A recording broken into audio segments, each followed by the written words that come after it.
Salmo de número 122. Oração pela paz de Jerusalém, cântico de romagem de Davi. É um salmo de Davi, salmo de número 122. É o salmo que usaremos para início da pregação nesta manhã, em nome do Senhor. Abra a palavra de Deus. Alegrei-me quando me disseram: vamos à casa do Senhor. Parar os nossos pés junto às tuas portas, ó Jerusalém. Jerusalém, que estás construída como cidade compacta, para onde sobem as tribos do Senhor, como convém a Israel, para renderem graças ao nome do Senhor. Lá estão os tronos de justiça, os tronos da casa de Davi. Orai pela paz de Jerusalém, sejam prósperos os que te amam. Reine paz dentro de teus muros e prosperidade nos teus palácios. Por amor dos meus irmãos e amigos eu peço, haja paz em ti. Por amor da casa do Senhor, nosso Deus, buscarei o teu bem. O verso inicia dizendo: alegrei-me quando me disseram, vamos à casa do Senhor. Que Deus nesta oportunidade possa ministrar ao seu coração. Que Deus possa tocar na sua alma, tocar na sua vida, e sejamos impactados pelo poder absoluto da palavra de Deus. Gostaria de pensar contigo nesta manhã sobre o ato memorável, um ato abençoado, abençoador, digno de ficar na nossa memória, digno de ficar no nosso coração, no nosso ser, um ato memorável. Eu gostaria de mencionar dois apenas nesta oportunidade, dois atos memoráveis, dois atos dignos de ficar na lembrança, onde nós jamais deveríamos esquecer destes momentos da vida cristã, destes momentos da vida com Deus, na presença gloriosa e poderosa do Senhor. O primeiro ato memorável que eu menciono aqui nesta manhã é que nós fomos abençoados pelo Senhor quando houve a nossa redenção. Então, minha redenção em Cristo Jesus. Minha redenção em Cristo Jesus. Primeiro ato memorável, o dia que você conheceu a Cristo. O dia que você conheceu a Cristo.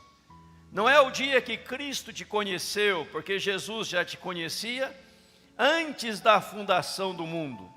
Antes do mundo ser mundo, antes do mundo passar a existir, Deus já sabendo de todas as coisas, tendo ciência de todas as coisas, Ele já te conhecia, sabia já como você viria, quando você viria, como seria todas as coisas. Mas um ato memorável para nós, certamente, foi o dia que nós tivemos esse encontro com Jesus.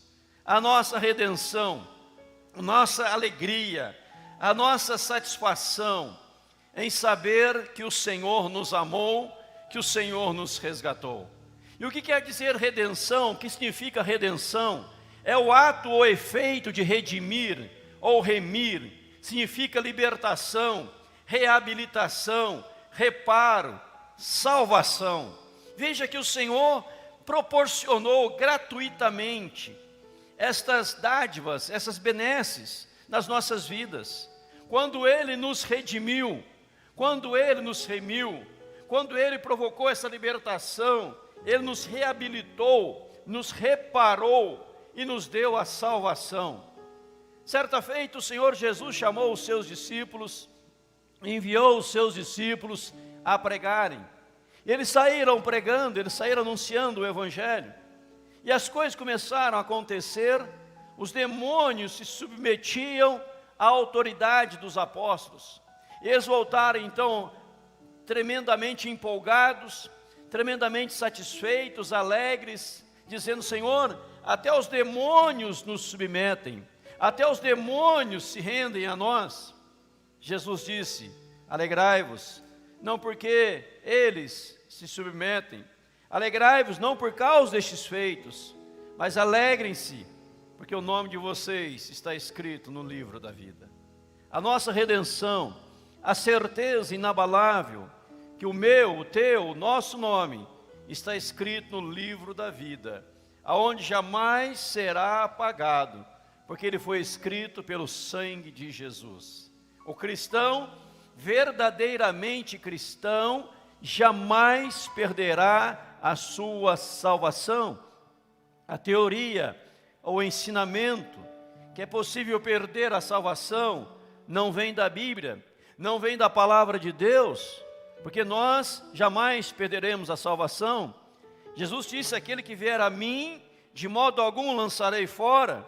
A Bíblia diz: quem crê no Senhor tem a vida eterna, não terá, já tem a vida eterna. A Bíblia ensina que Deus amou o mundo de tal maneira que deu seu Filho unigênito, para que todo aquele que nele crê não pereça, mas tenha a vida eterna. Então nós já temos a vida eterna, nós já recebemos a vida eterna, e é o Senhor que persevera por nós. E se Ele disse: quem for a Ele, jamais lançará fora, nós cremos na palavra infalível de Jesus. O primeiro ato memorável, então, meu irmão, minha irmã, é o dia da nossa conversão, o dia do encontro com Cristo, aquele dia que você reconheceu seus pecados, as suas mazelas, aquele dia que você reconheceu que pela sua própria capacidade, pelo seu próprio intelecto, pela sua própria força, jamais poderia alcançar a salvação, mas a alcançou por um ato da graça de Jesus. Esse dia ficou marcado na sua vida. E se eu falo para alguém ainda que me ouve, alguém que me ouve neste momento aqui no templo ou nas redes sociais, que ainda não entregou a vida para Jesus, faça isso, porque não existe algo melhor do que buscar a Cristo, não existe algo melhor de saber que está salvo pelo Senhor. E nós, sim, cristãos, podemos dizer que nós estamos salvos pelo sangue vertido na cruz do Calvário. Nós não fomos salvos pelos nossos atos, nós não somos salvos pelos nossos méritos, porque a Bíblia diz, Efésios 2, verso 9, não dê obras para que ninguém se glorie. Se eu fosse salvo pelas minhas obras, Jesus não precisaria ter morrido na cruz. Bastasse que eu fosse bom, que eu praticasse coisas boas, que eu fizesse e desse esmolas, um monte de dádivas, então eu seria salvo. E se eu posso me salvar pelas minhas obras, por que ele morreu? Ele morreu porque eu não podia salvar a mim mesmo. Apesar dos meus deméritos, o Senhor derramou a sua graça. E diz a Bíblia: pela graça sois salvos, mediante a fé. Isso não vem de vós, é dom de Deus. Então veja, meu irmão, minha irmã, que o ato memorável é a nossa redenção. Nós somos redimidos, nós somos restaurados, nós fomos libertos, nós fomos reparados, nós somos mudados, e hoje temos o nosso nome no livro da vida. Mas eu quero me deter um pouco mais nesta manhã em outro ato memorável, um outro ato memorável. Qual é este outro ato memorável? O poder cultuar ao meu Deus. Privilégio, poder cultuar ao meu Deus. Privilégio de estar num culto de celebração, de adoração. Privilégio de estar rendendo louvores ao Senhor, mesmo em meio às intempéries da vida, mesmo em meio aos problemas da vida. Em meio a esta guerra aí, Rússia e Ucrânia, eu assisti um vídeo na Ucrânia das igrejas reunidas, adorando ao Senhor. Mesmo em meio à guerra, não deixar de adorar a Deus, porque um ato memorável para nós, irmãos e irmãs, é podermos entrar na presença de Deus, é podermos cultuar ao Senhor, o Deus soberano, poderoso, maravilhoso, glorioso, Deus excelso, majestoso, que permite que eu e você o cultuemos, o adoremos de todo o nosso coração, toda a nossa alma, entrar na presença do Senhor, adorar ao Senhor. É isso que a Bíblia está nos ensinando, este ato de louvor, este ato de rendição, este ato de adoração. E aqui nós temos a foto de uma igreja adorando ao Senhor, adorando e bendizendo o nome do Senhor, pela grandeza de Deus, pelo poder de Deus excelso, maravilhoso. e ali está escrito, nós estamos em pé na tua presença, nesta terra, adorando o Senhor, adorando e bendizendo a Deus, cultuando ao Senhor. Veja que privilégio, você tem a honra de adorar ao Senhor, mas quais são os princípios norteadores de um culto abençoador?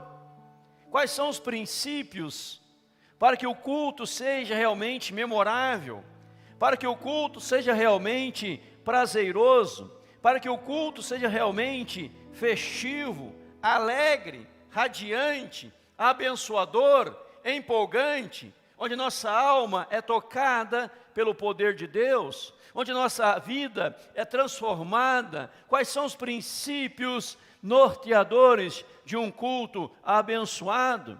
Veja que, muitas vezes, nos dias atuais, para alguns, o culto é mais ou menos assim.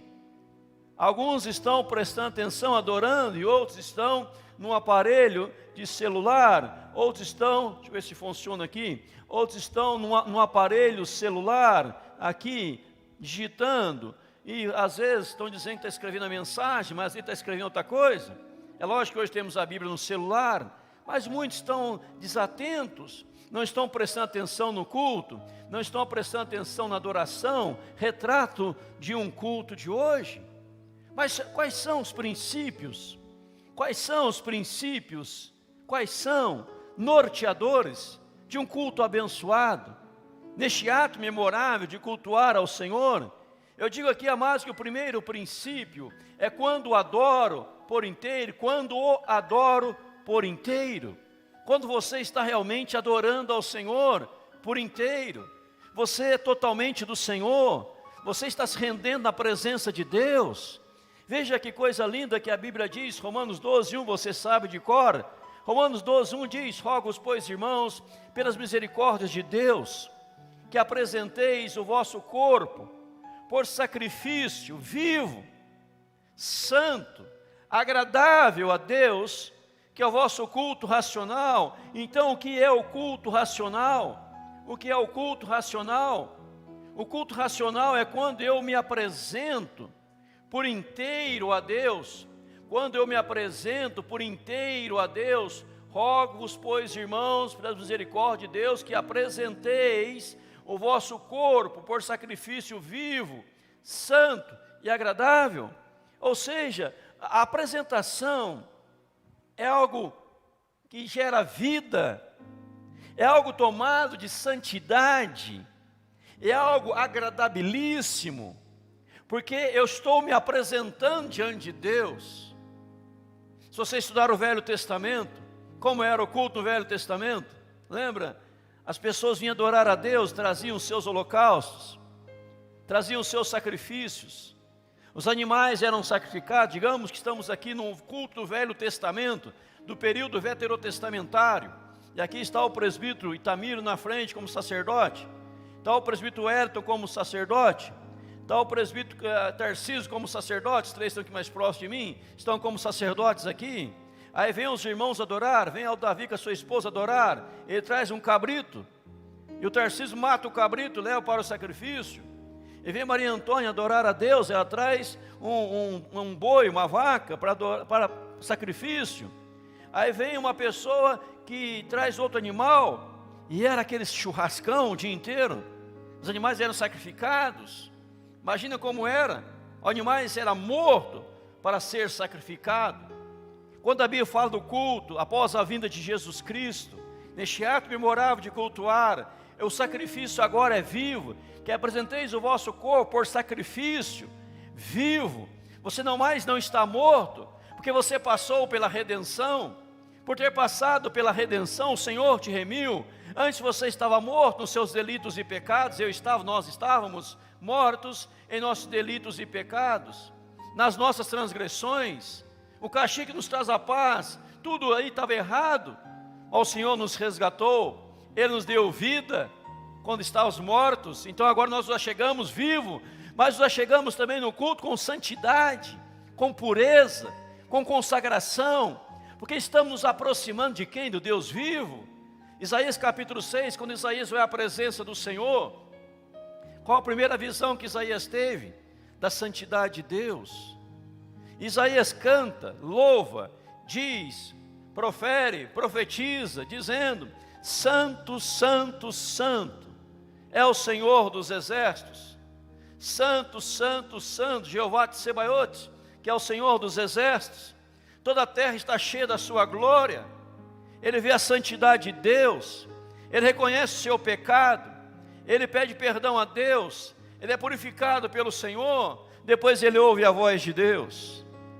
Princípios norteadores de um culto, de um ato memorável de adoração, é quando eu me santifico, porque eu não estou fazendo algo banal, eu não estou fazendo algo rotineiro, mecânico, mas eu estou num ato santo, vivo, mas também agradável a Deus, agradabilíssimo. Eu tenho prazer, eu tenho satisfação, eu tenho alegria. O salmista diz: alegrei-me quando me disseram, vamos à casa do Senhor. Eu me enchi de júbilo, eu me enchi de alegria, quando alguém disse, vamos à casa do Senhor. Isso é o culto racional. É o culto racional, não é só um culto de êxtase, mas é racional. O meu coração ali está, a minha mente ali está, a minha alma ali está. E o verso 2 vai dizer: não vos conformeis com este século, mas transformai-vos pela renovação da vossa mente. Aí você vai experimentar a boa, agradável e perfeita vontade de Deus. Deus, eu quero saber a vontade do Senhor na minha vida. Eu quero saber qual é o querer do Senhor na minha vida. Então eu entro em adoração, eu entro em louvor, eu entro em rendição ao Senhor, adorando vivo, adorando santidade, adorando com prazer, com empolgação, satisfação. Aí Deus começa a falar ao meu coração, Deus começa a ministrar a minha vida, Deus começa a tocar na minha alma, pois eu estou inteiro na presença do Senhor, eu não me distraio, nada consegue me distrair, nada consegue roubar a minha atenção, porque eu tenho um propósito, um objetivo: adorar ao Senhor. A Bíblia diz que quando Elias estava para ser assunto aos céus, para subir aos céus, Eliseu era companheiro de Elias. Eliseu pediu algo para Elias. Eliseu queria a porção dobrada do espírito de Elias. Lembra disso? Eliseu disse: eu quero porção dobrada do teu espírito. E Elias colocou uma condição. E qual foi a condição colocada por Elias? Se você me vir subindo, você receberá a porção dobrada do meu espírito. Mas você tem que me vir subindo. Se você não me vir subindo, você não recebe. E a Bíblia diz que carros de fogo, cavalos de fogo, separaram Elias de Eliseu.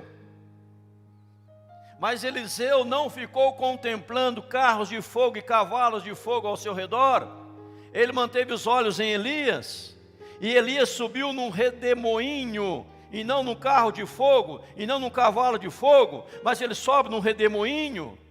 Quando você tem um propósito, nem um cavalo de fogo, nem um carro de fogo consegue tirar do propósito, que é adorar a Deus, está na presença de Deus. É um ato memorável, é um ato digno de celebração, porque eu estou adorando ao Senhor, a minha mente está renovada, e eu estou experimentando na minha vida a boa, perfeita, agradável vontade de Deus. A Bíblia diz lá em Salmo 40, versos 6 e 7, sacrifício e ofertas não quiseste, abriste os meus ouvidos, holocausto e ofertas pelo pecado não requeres. Então eu disse, eis aqui estou, no rolo do livro está escrito a meu respeito. Ou seja, Deus não quer sacrifícios, Deus quer a sua vida. Deus não quer o holocausto, Ele quer a sua vida. Deus não quer os seus atos penitenciais, Ele quer a tua vida. Deus não quer que você ande ajoelhado daqui até Aparecido Norte, aqui até Jerusalém. Deus não quer que você pegue uma cruz nas costas de madeira e carregue ela asfalto afora, fazendo romaria, porque isso não serve para nada, não tem valor algum. Deus quer a sua alma, Deus quer o seu coração, Deus quer a sua vida, Deus quer você por inteiro. Um culto que é memorável, um ato de adoração, é quando nós por inteiro estamos na presença do Senhor. O Salmo 139, verso 23 e 24 diz, sonda-me, ó Deus, conhece o meu coração, prova-me, conhece os meus pensamentos. Vê se há em mim algum caminho mau e guia-me, ó Deus, pelo caminho eterno. Eu quero ser guiado pelo Senhor, eu quero ser fortalecido pelo Senhor. Segundo Reis 23, 25 fala de o rei. Antes dele não houve rei Josias, que não fosse semelhante, que se convertesse ao Senhor de todo o seu coração, de toda a sua alma, de todas as suas forças, segundo toda a lei de Moisés. Rei Josias, veja que ele se entrega a Deus. Ele se entrega a Deus como? Em primeiro lugar, de todo o coração. Segundo lugar, de toda a sua alma. Terceiro lugar, com todas as suas forças. Quarto lugar, segundo toda a lei de Moisés. Ele se entrega ao Senhor. Um rei consagrado, que se converte ao Senhor. E antes dele não houve rei que se converteu ao Senhor, seguindo toda a lei de Moisés, seguindo toda a palavra de Moisés. Ele não dizia assim: estou me convertendo ao Senhor, e a partir de hoje vou ler só os Salmos. Estou me convertendo ao Senhor, a partir de hoje vou ler só o Evangelho de João. Estou me convertendo ao Senhor, a partir de hoje eu vou ler só uma parte da Bíblia. Não, ele não faz isso. É de todo o seu coração, toda a sua alma, com todas as suas forças, segundo toda a lei de Moisés. Ele amava a lei de Moisés. E qual é a lei de Moisés naquela época? Gênesis, Êxodo, Levíticos, Números, Deuteronômio, nos 5 primeiros livros da Bíblia. Hoje nós temos 66. Quais são então, meus irmãos, os princípios norteadores de um culto cristão? É quando eu por inteiro me apresento diante do Senhor. Por inteiro eu estou na presença de Deus. Vou orar um momento de oração, de culto particular. Eu desligo o meu celular para orar. Eu desligo o telefone para orar. Eu desligo o WhatsApp para orar, tudo desligado, porque eu vou entrar na presença de Deus. Já contei aqui de uma certa feita, uma reunião de líderes. Os irmãos deram as mãos e foi pedido para um irmão orar. Ele começou a orar, até que a oração estava indo até mais ou menos. E no meio da oração ele parou, porque ele teve que parou a oração, pôs a mão no bolso do paletó, tirou o celular, atendeu, falou no celular, depois desligou o celular, guardou no bolso, continuou de mão dada e voltou a orar. A oração já não valeu mais nada. Ele interrompeu a oração para falar no celular. Imagina numa audiência, e temos juízes no nosso meio. Na audiência, o juiz está falando, você fala só um pouquinho, vou atender o celular. Você leva uma bronca. É mais juízas bravas da igreja, né? Você leva uma bronca, né? Não tem jeito. Mas igual diante de Deus, eu tenho que estar por inteiro. Deus não quer pedaços, Deus não quer parte da sua vida. Ou Ele te tem por inteiro, ou Ele não te quer. Ele não quer partes de você, Ele te quer por inteiro. Outro princípio norteador do culto: quando de fato entro no santo dos santos com fé e intrepidez. Quando de fato entro no santo dos santos com fé e intrepidez, eu estou entrando no santo dos santos. Eu estou entrando na presença de Deus com fé, intrepidez. Você vai orar, e você tem que orar com fé. Não pode ser assim, por exemplo, olha, não pode desta forma. Posso até orar, mas duvido que vai mudar alguma coisa. Esse é o retrato da sua vida. Estou com um problema, estou com uma luta, estou com algo acontecendo na minha vida. Eu posso até orar, mas duvido que vai mudar alguma coisa. Ou você é do tipo assim: olha, nada muda, nada mudará. Esse negativismo, ou desse tipo, sempre será assim, vai de mal a pior. Porque a Bíblia está escrito, um abismo chama outro abismo. Até quer citar texto fora do contexto, sem entender o que está falando. A vida é assim mesmo, nada muda, é um desânimo, a mente perturbada. Preste atenção na palavra. O que diz a palavra do Senhor? Peça, porém, com fé, em nada duvidando. pois quem duvida não recebe, a Bíblia manda pedir com fé. Hebreus 11:6 diz, de fato, sem fé é impossível agradar a Deus.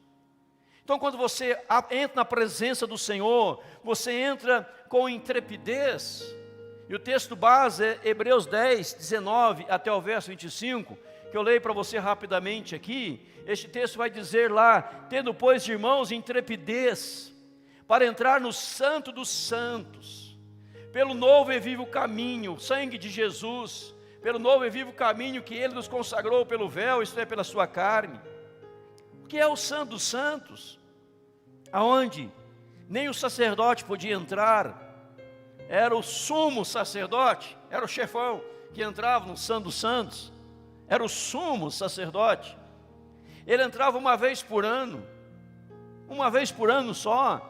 E agora, com a morte de Cristo, nós podemos entrar no santo dos santos com intrepidez, porque o sangue foi vertido. O texto prossegue dizendo até o verso 25, e tendo grande sacerdote sobre a casa de Deus, aproximemo-nos com sincero coração, plena certeza de fé, coração purificado de má consciência, lavado o corpo com água pura. Eu estou purificado, eu estou limpo, eu estou redimido, eu vou adorar ao Senhor, amém, irmãos?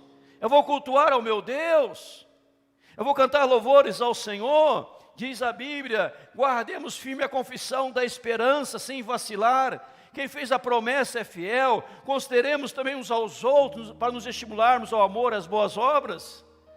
Já falei aqui, mas olha o que me chama a atenção neste texto. Após discorrer sobre todos os privilégios, o verso 25 vai dizer para nós, e não deixemos de congregar, como é costume de alguns, antes façamos admoestações, quanto vedes que o dia se aproxima. O texto que fala de livre acesso, de intrepidez, de coração purificado, lavado o corpo com água pura, diz no verso 25, não deixe de congregar. Há muitas pessoas que dizem, não preciso ir à igreja, eu sou a igreja, eu sou a igreja. E é mentira, você não é a igreja. A igreja são todos os remidos do Senhor, juntos, reunidos em nome de Jesus. Não é só você, você é uma parte da igreja, você é um tijolo da construção divina em nome de Jesus. Eu sou a igreja, eu sou a igreja, você não é. Você já ouviu alguém dizer que você é a igreja? Você não é, você é parte da igreja. Se eu tirar um tijolo desta parede, aqui, quebrar essa parede e tirar um tijolo dela e deixar guardado em qualquer lugar, aquele tijolo não é a igreja, é um tijolo apenas.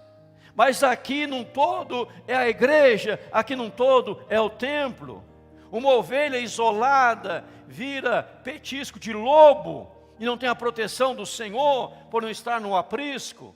Então o cristão, ele está na igreja, ele celebra a Deus na igreja, ele adora a Deus na igreja, ele adora a Deus no templo, e adorará a Deus lá no céu, em nome de Jesus. Tem pessoas que falam aí, não precisa mais ir na igreja, você é a igreja, adore a Deus em casa, e esse grupo vai crescer, nós que somos a igreja, nós não precisa ter templo, aí eles crescem, já tem 100 pessoas, 200 pessoas, aí arruma um salão para alugar. Qual é a diferença? Estão no salão reunidos, nós estamos aqui também no salão reunidos.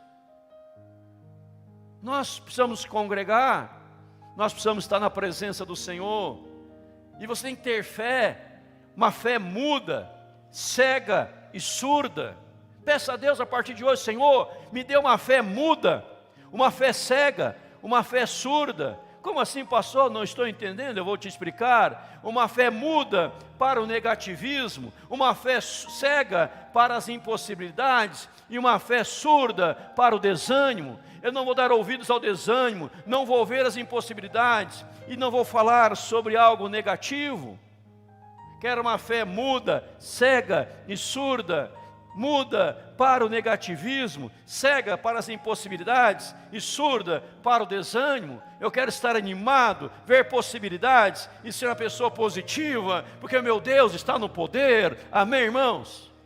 Eu já vi muitas ações de Deus, orando com fé e acontecendo milagre imediatamente. Outros demoraram um pouco mais, mas ver o poder de Deus, mas tem que orar com fé, clamar a Deus com fé.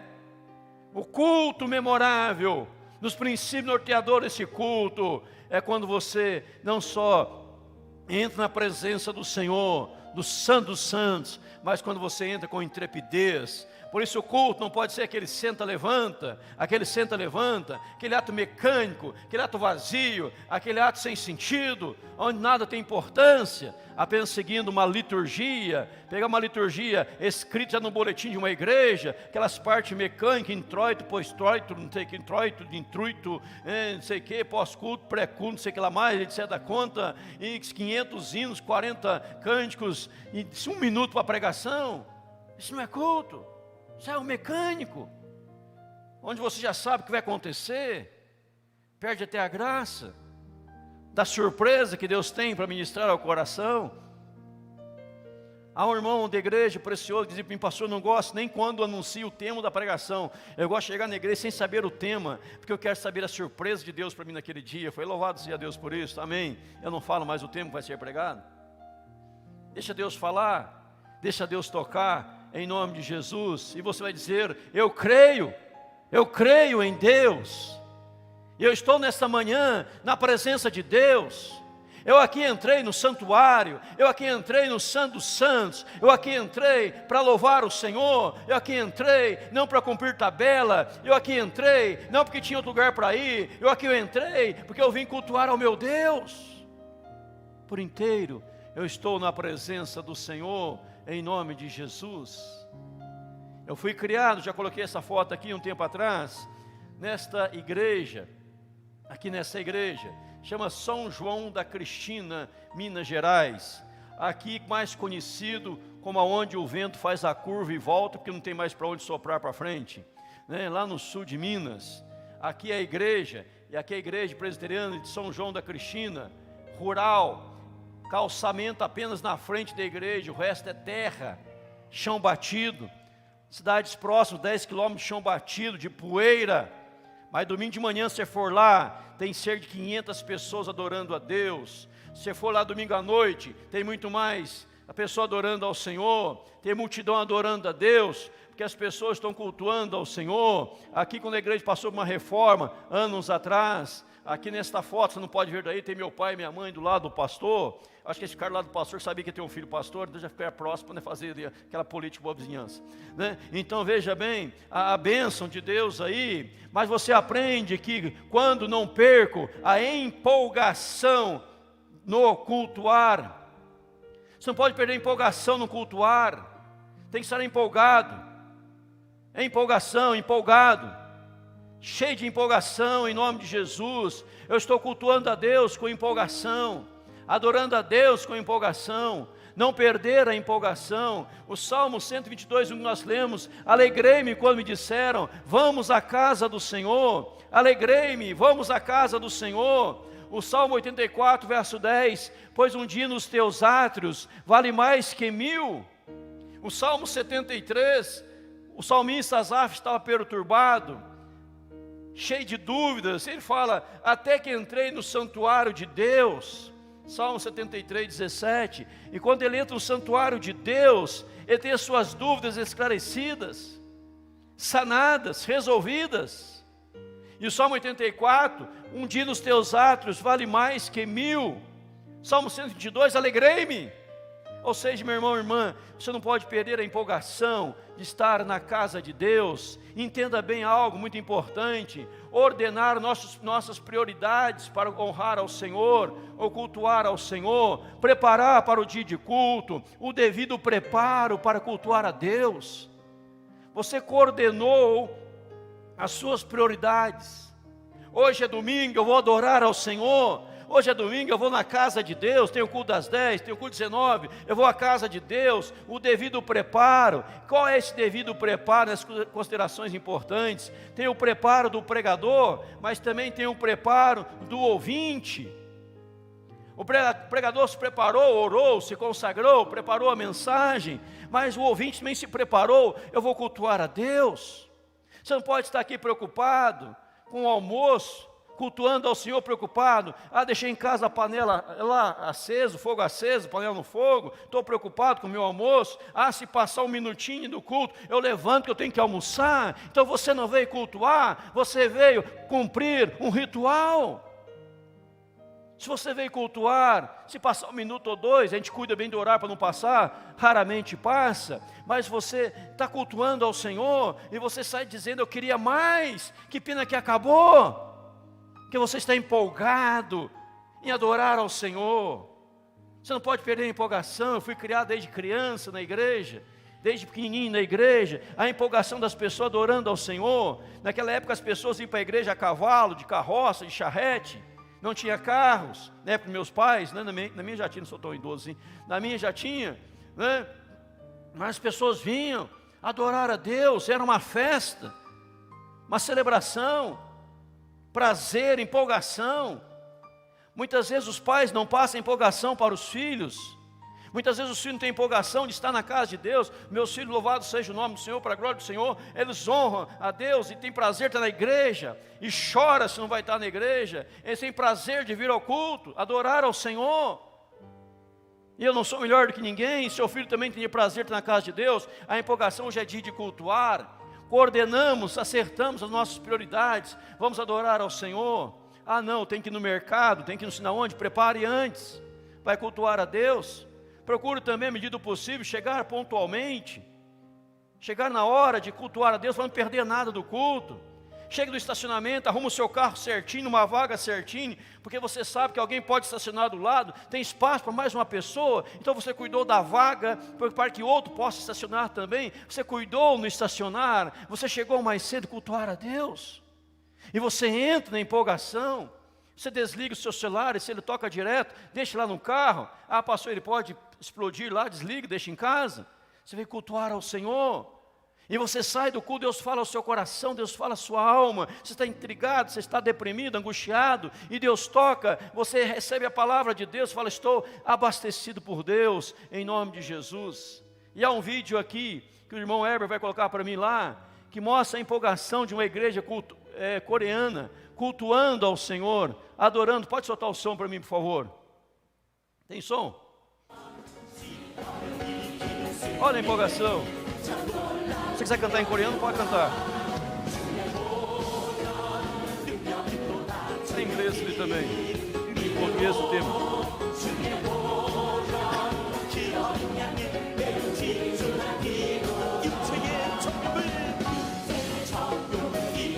Olha lá, só o Herda Ingrid agora em coreano.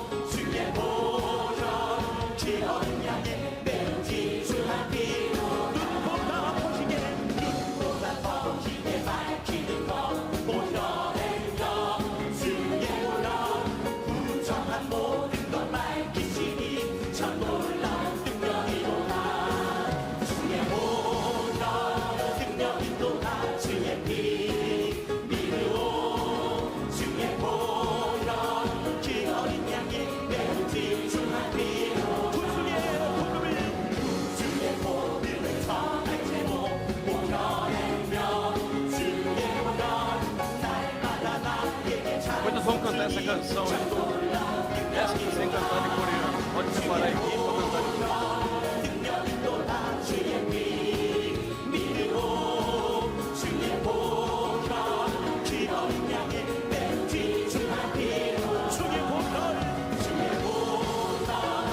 Amém. Pode tirar o som, deixa o vídeo rodando, por favor.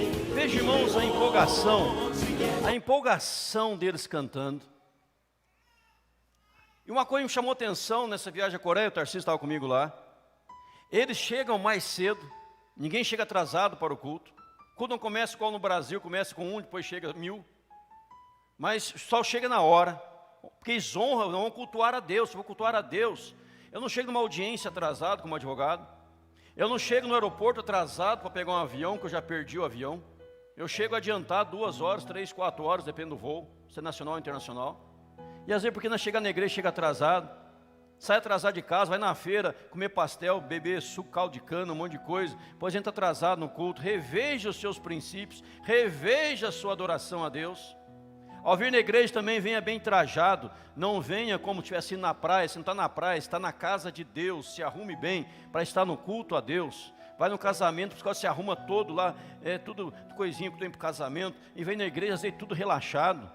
Então veja a roupa que você veste para vir no culto. Está adorando ao Senhor. Se aí numa audiência se veste melhor do que no culto, seu princípio está errado. Nós estamos adorando a Deus. Não é porque Deus é nosso Pai que eu vou me relaxar. Pode acontecer uma emergência, precisar de você. Como você está trajado, você pode estar bem preparado. Nunca ninguém me verá, nunca jamais andando na rua da cidade, de bermuda, de camiseta, nunca jamais. Porque eu sou pastor. Se for preciso em qualquer emergência, eu estou preparado. Lógico que não vou andar de terno o dia inteiro, mas pode estar de calça jeans ou não, mas eu estou preparado. Nunca me verá, eu estou preparado sempre. Não sou relaxado. Alguns já acham que o pastor não faz nada. Vê o pastor de bermuda e camiseta na rua, vai ver, não faz nada mesmo, miserável, não faz nada. Só trabalha no domingo, miserável. Não é assim que funciona. Então cuide de trajar as mulheres trajadas decentemente, roupas bem trajadas, não indecentes, não chamativas, mostrando tudo. Não esconda. Se traje, tome um culto de adoração ao Deus santo e puro. E agora, quando começarmos a cultuar ao Senhor, irmãos, nós estamos com empolgação em nome de Jesus. E lá na Coreia, que o Tarcísio viu lá, o pessoal chega na hora, e aqueles bancos compridos, a pessoa chega, interessante, né, Tarcísio? A primeira pessoa que chega, ela senta lá no cantinho, para dar lugar para os outros sentando. Aí vai sentando. Lá, mais de 100 mil pessoas, 5 cultos no domingo. Sai aquela multidão, entra outra multidão, sai aquela multidão, entra outra multidão. E até a igreja da favela que nós somos lá, 5 cultos lotados. E como não cabe todo mundo dentro do templo, tem uma sala ou um templo do lado, que às vezes cabe quase a mesma quantidade do templo, o pessoal assiste no telão. Mas empolgado. Nós estamos perdendo no Brasil a empolgação dos cultos de adoração a Deus. Que nós estamos entrando numa maldição no Brasil, que é celebridades. Celebridades, é maldição. Ah, se é o pastor tal, vamos todo mundo. Se é o cantor tal, vamos todo mundo. Você não veio por causa do cantor, por causa do pastor, isso é um plus. Você veio por causa de Deus. Amém, irmãos? Ah, vai estar aqui agora a pastora, a cantora. Não tem pastora na Bíblia, né? Mas no Brasil ainda tem. Vai estar aqui a pastora tal, a cantora tal. Aí aquela multidão. Você veio por causa de Deus. Eu evito trazer muitos famosos aqui na igreja, por 2 motivos. Primeiro, que muitos vão valorizar mais o famoso que Deus. Segundo, aqueles famosos, alguns, eu posso até citar nome se quiser, me pergunte depois, pedem fortunas para vir, Pede valores altíssimos, de 40 mil para cima para vir. Valores altíssimos. E um chegou a dizer que queria vir de helicóptero. Você tem uma ideia. Então a gente evita. Nós não vamos por causa de famosos. Vocês não vieram aqui nessa noite porque aqui não tem ninguém famoso aqui. Aqui não tem nenhum famoso, além do Maico. Né? O Maico também não é famoso. Tem nenhum famoso aqui. Ele pode ser fanhoso, não famoso. Né? Tem nenhum famoso aqui. Nós viemos por causa de Deus, amém? Vocês vieram aqui nessa manhã por causa de Deus. Vocês vieram por causa de mim. Por causa de qualquer um que está aqui. Vieram por causa de Deus. Louvado seja Deus por isso. Deus honre vocês, abençoe vocês cada vez mais em nome de Jesus. Mas as pessoas têm por causa de celebridade. E às vezes a celebridade vai estar em tal lugar, vai lá, 3 dias antes, aquela sol, chuva, frio, esperando a hora para ver aquela celebridade. Nós estamos por causa de Deus.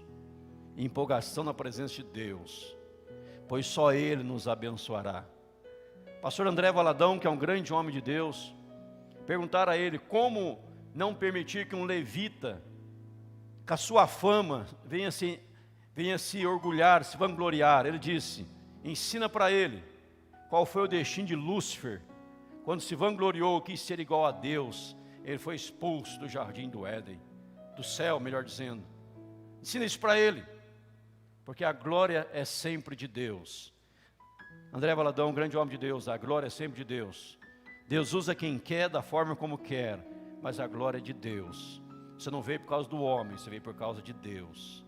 E quando você tem essa empolgação, Deus te abençoará dia após dia, em nome de Jesus. Ato memorável, minha redenção e o privilégio de cultuar o meu Deus, em nome de Jesus. Tudo que eu falo é com carinho e amor, baseado na palavra de Deus. Não para ofender ninguém, mas para te ensinar, para que juntos cultuemos melhor o Senhor.